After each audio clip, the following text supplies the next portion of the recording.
There is no way in any world where a motor sound in an EV, like a synthesized motor sound, should be allowed. It should be illegal. I'm never buying one, ever. Yeah. Says the bloke who's never been in one. Pop the hood. How many horsepower is this thing rated to? I don't even know. Like at least a 6-pack of D-cells. I don't know. What's with the yoga mats, mate? These, you stand on it and then you're isolated from everything else. So when you get electrocuted, I'm assuming it doesn't burn a patch on the floor or something. There's some basic training systems that are out there that a lot of people can access that'll help them be able to at least be near one without dying. Antoine got a little hot under the collar.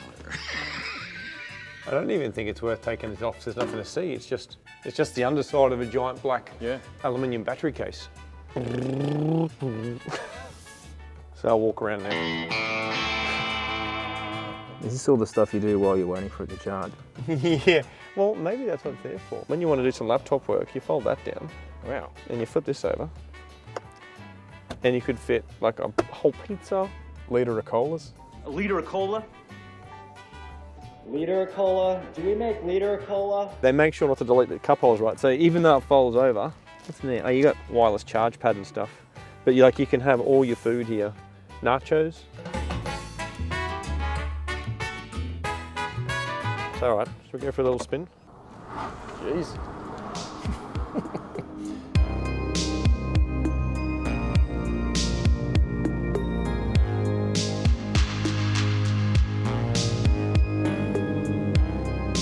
So without doubt, the most polarising sector of the electrification of the Australian car scene would have to be the dual cab ute, you would think, wouldn't you, Luke? Yeah, definitely. I mean, it's the most popular cars. The comments you mainly see is, will it tow across the country? It's not going to tow your boat. They're reasonable questions. Why has the AIC purchased a Ford Lightning, and how many of these are in Australia right now? Well, as far as we know, 2, as far as I can tell. We haven't heard of any plans for Ford to bring them in yet, so we brought our own in, and the reason we did it is we need EVs to do the work that we've got to do. We've got to have, we've got to show the industry, and we've got to help train, and we didn't want to just have a Tesla or a BYD or a Polestar or whatever it is. So there's very few electric utes available. This is probably the first, I guess, one produced on mass volumes. So we imported one because it's the most interesting and relevant to our industry. Yeah, and you do a lot of upgrades for utes already, don't you? Correct. Yeah, I mean, like utes are massively popular in the industry, full stop. I mean, they're the highest selling vehicle category, I think. But we also do a lot of work in the GVM upgrade space, and we help product developers with their suspension kits, bull bars and modifications. So yeah, definitely our highest kind of interest segment. And you've obviously had this on the hoister, and you told me it's got some pretty trick gear. So let's have a closer look at it and see what's under there. This is where you put your golf clubs, groceries, man bag. If you want to charge your American appliances, you can. So this is straight out of the States. So left-hand drive, we've just imported it with help from Crossover Conversions over in Ferntree Gully, and they're going to be doing a conversion for us. So still left-hand drive, straight out of the States. We haven't actually driven it here yet. Oh, you are going to convert it? Yes, we are. To wrong-hand drive, as the Americans like to call it. Yes, I mean, I agree. I mean, we'll just make one car, it'd be cheaper for everybody. Yeah, it but would be, wouldn't it? Can you imagine trying to teach people in Australia to drive left-hand drive? Good luck, everybody else! Given the driving skill in Australia, yes. It's got, look at this, 400 pounds, 400 litres. I won't make jokes about weights on an American car. That's how we charge it. No. So this is an Esky with a... You did charge it off a PowerPoint, yeah? Yeah, man. With that thing? It didn't catch fire or nothing. With that little thing? Yeah. But it's got its own plug, so we've got chargers outside, and then there's all these different options. There you go, that's the battery. Can you believe it powers the whole car? And like any car, if this dies, she's dead. Well, that's what you were saying. I haven't disabled it yet, but you would assume so. From what I've read, if the 12 volt goes flat. Yeah, the 1,000,000 volt goes flat. So what grade is this? Is there only There's one a grade Lariat. of Lightning, or? I can't keep up. Like if you get an F-150 in the States, I think there's like 3,000 different trim levels. This is a Lariat, which is not bottom, but I'm sure you can get higher. But in the F-150, I don't know how many different grades there are. There you go, there's a chargy hole. Since we're going past it, I'm not an EV expert, but this is not the common plug in Australia. But that's just a case of us, we're just going to get the cable that suits this car. So It's like the iPhone versus Android debate, right? So no, it's not standard, but it's just a cable that's going to live with the car and should allow us to charge it anywhere. So hopefully it lasts longer than a lightning cable. I don't know what that does. Every F-150's got it. It's got a start button like a normal one. 512 kilometres of range. So obviously the biggest talking point of this car has been on the internet is its towing range. Range has been the talking point on every pickup and SUV four-wheel drive forever. There's companies that make long-range tanks. It's always been a discussion. It's just a different discussion now. And it's exacerbated by the fact that you can't stop and fuel up in the time it takes the kids to go to the toilet and grab a Mars bar. It takes longer, which sounds very inconvenient. It probably is very inconvenient, but the future will adapt to some degree. They haven't made charging areas compatible with, say, someone with a trailer. Yeah, well, there was that picture of old mate parking his Tesla in the garden, wasn't it? And people were cropping it out and stuff. Yeah, but I've been looking at charging stations, when I drive around, and they're all the same. Yeah. Like you've got to back up. What do you do with your trailer? The Rivian's got it on the front as well, I believe, the charging point. I saw an EV the other day, the charging point was on the front right. So when you pull up to a curbside one, I saw someone charging one, and the cable was strapped over the bonnet and across into like it just doesn't kind of make sense. I saw that in a shopping centre the other day, and I was thinking, why don't they just put a charge point on both sides? Yeah, this LED lighting is one cool thing about new cars. Yeah, I mean, there's going to be people that hate it, but people hate everything for no reason. I think it's cool. Yeah, I like it. The LED lighting technology in cars has come such a long way in the last 5 years. Yeah, and it's a big personalisation point. So you said this has got a cool little trick on the back here. Yeah, so it's very forward. So you've got your tape measure to measure your trout or your snake or your trout snake or your alligator or whatever they measure in Florida. And your little clamp point, like on the Ranger. And then this isn't just F-150 Lightning, like the new F-150s have it as well. Well, F-150s have it. It's got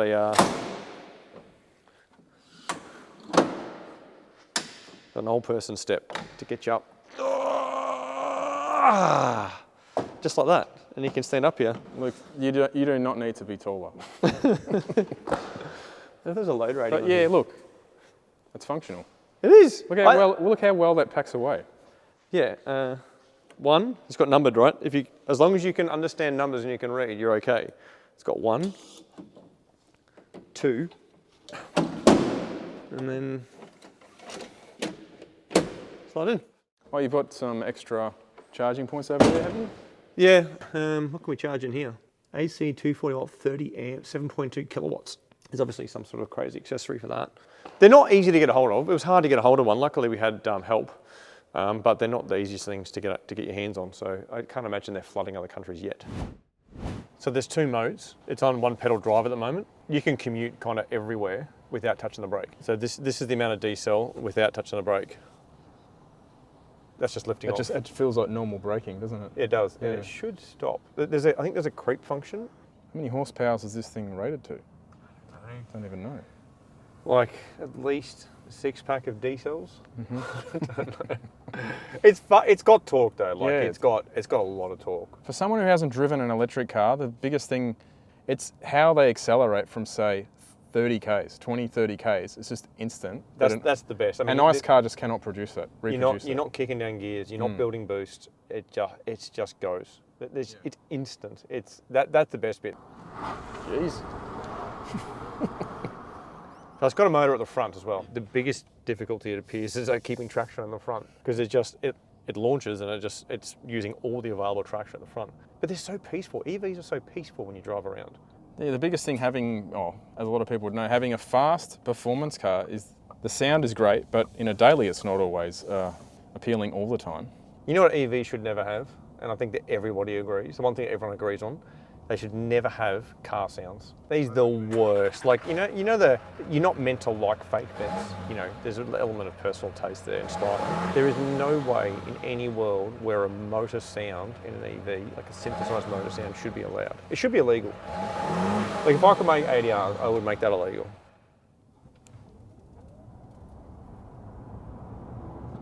So I've been in quite a few Teslas. Yeah.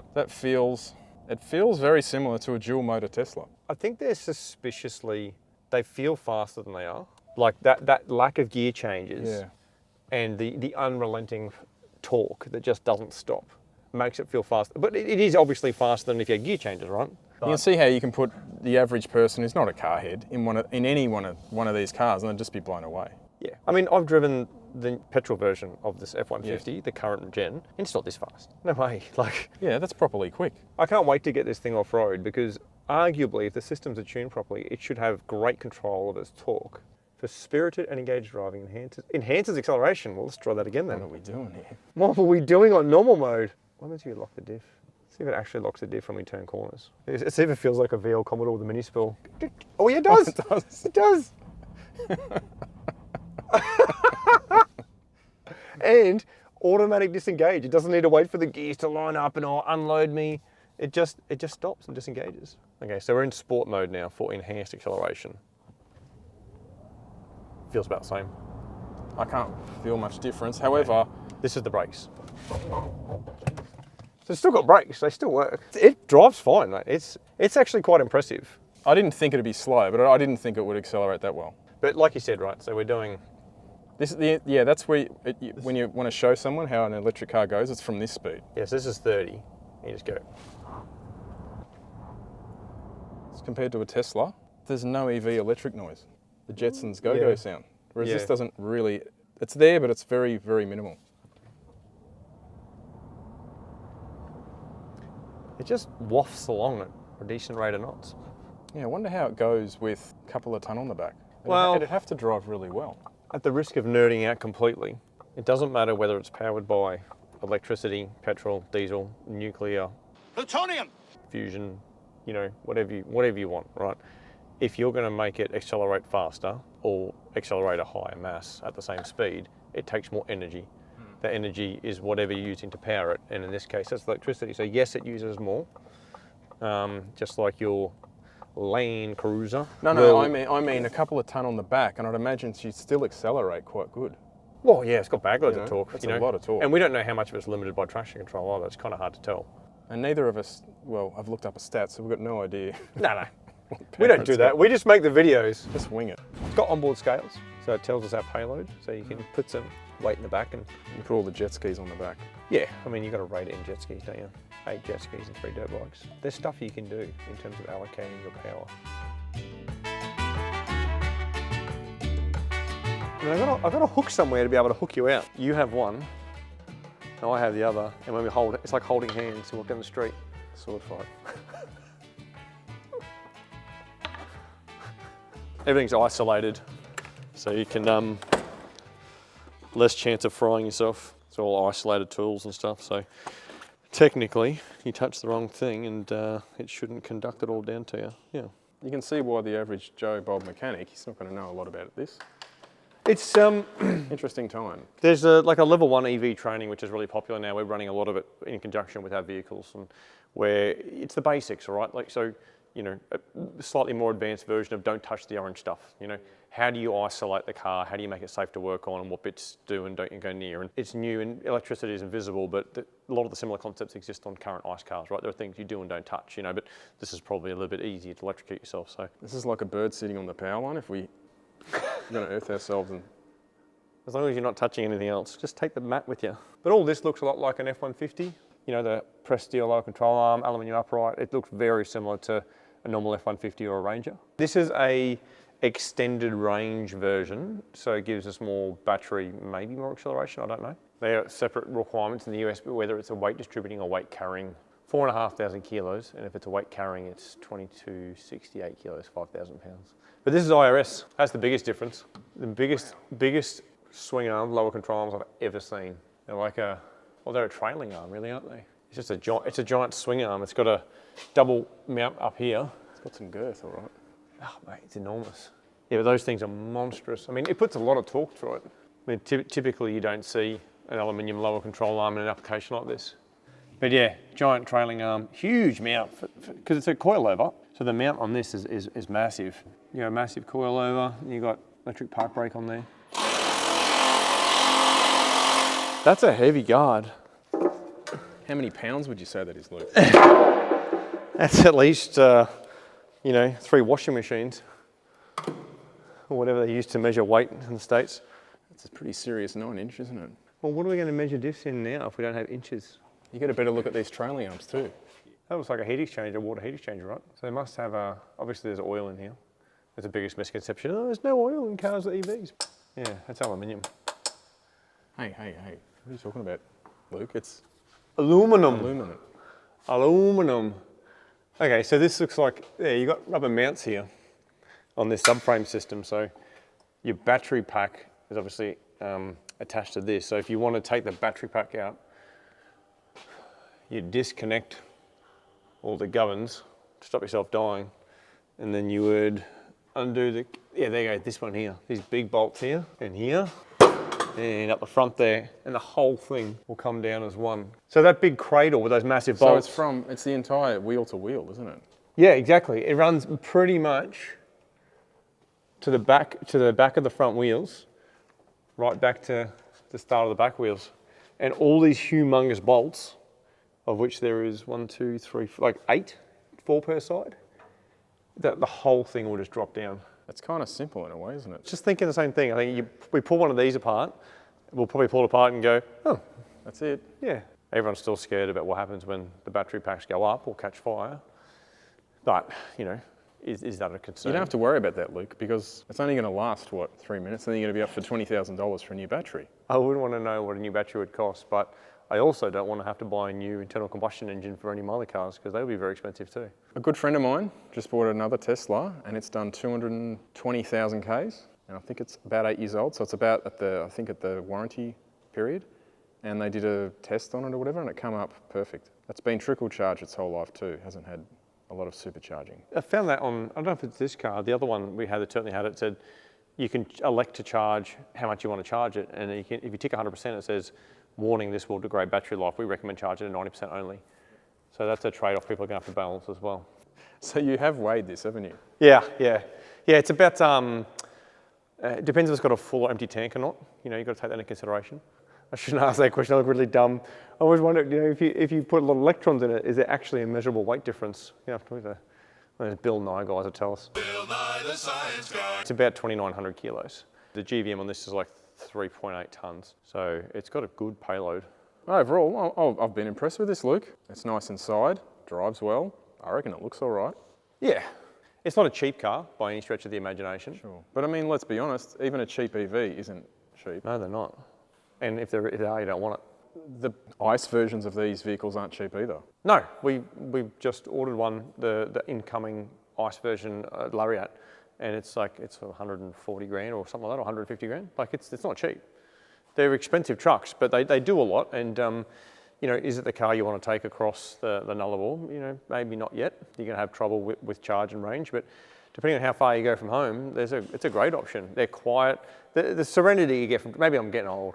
You know, I've got noisy cars, but sometimes it's really nice to drive around a quiet one. It's nice that to you have hear both. the kids scream a bit clearer, you know. Hey, I'm interested in the future where people are going to be shoehorning these electric motors into lightweight vehicles.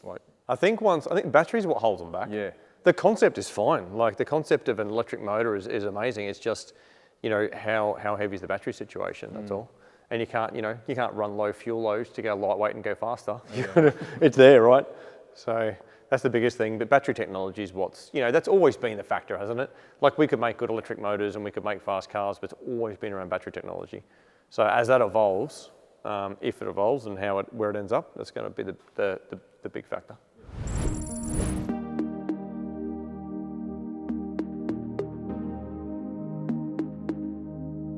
Bit of Raptor action. And it's the usual stuff. The same reason you always turn up. We pull cars apart and look underneath it. Looks a bit different. This one, the last time we saw it, we had a good look under it, but it wasn't, actually no, it was all together, I think. It was all together. Yeah. Because we were trying to find out if it had anything better than the 79 series. Same. Very popular ute. I've seen a lot of them on the road. Yeah, I mean, they're a very good truck. They're a very, very enjoyable thing. They've got the right amount of power for something that weighs 2.5 tonne or whatever it weighs. People complain about the tow capacity, but it tows 2.5 tonne. Yeah. You shouldn't be towing more than 2.5 tonne with a Ranger. Like, sorry Ford, sorry anyone, but this category of car and this pickup, I think most people know that, you know, much over 2.5 tonne, you're kind of pushing your luck, you know, like save that for the bigger trucks. So you're just about to put the body back on it, or? Yeah, we've done all our work. It's come down to a complete bare chassis, like the other car. We've scanned everything we need to scan, and it's just being reassembled. We've done a few test fits for customers for certain power adders and modifications that are easier done with the body off. and it's going to go back together and we'll be able to drive it again. A lot of people honestly compare their run-of-the-mill all-burning tractor Ranger to this one. They're not quite the same, are they? No, they are different. I mean, there's a lot of similarities. So kind of, I guess the chassis rail from round about here forward is very similar. Obviously, you've got a different engine. This is the petrol V6 twin turbo, but all the suspension's different. So you've got this forged aluminium upper control arm that even tells you that it's aluminium, silicon, magnesium, manganese. You know, I think that's, yeah, maybe that's just engineer flex. I don't know. Well, it's manganese because it's got a mang in it. Maybe, we can ask. We'll have to go to one of the scientists to find out. But it's got a aluminium lower control arm as well. You know, so the standard Ranger has a pressed steel upper and lower control arm. And the knuckle on this is iron, but it's a whole different design and shape. So it's like a hollowed out iron thing. Whereas on Ranger, you've got either iron or an aluminium upright. And then obviously your position dependent, you know, electrically adjustable Fox suspension coilover in there. So that's the front. And on the rear, massively different. So probably closer to an Everest than a Ranger, but still just as different to both of them. So instead of having our old tractor horse and cart springs, we've got coils. It's got the massive link bars. All the trailing arms and control arms are massive. The diff housing is a lot more similar to an Everest than a Ranger, purely because it's got coils, but it is a coilover. So whereas Everest has got coils and dampers independently, this is a coilover, so it's got massive mounts to take all the load and a very strong reinforced housing. So the diff housing itself is a lot heavier than a normal Ranger as well, so a lot of strength in there. And the chassis's got a lot of strength through the back here too. The actual bare chassis is 50 kilos heavier than this stock Ranger, roughly. Maybe 45 to 46. You know, but yeah, we weighed them and quite a lot more meat in the back here as a percentage.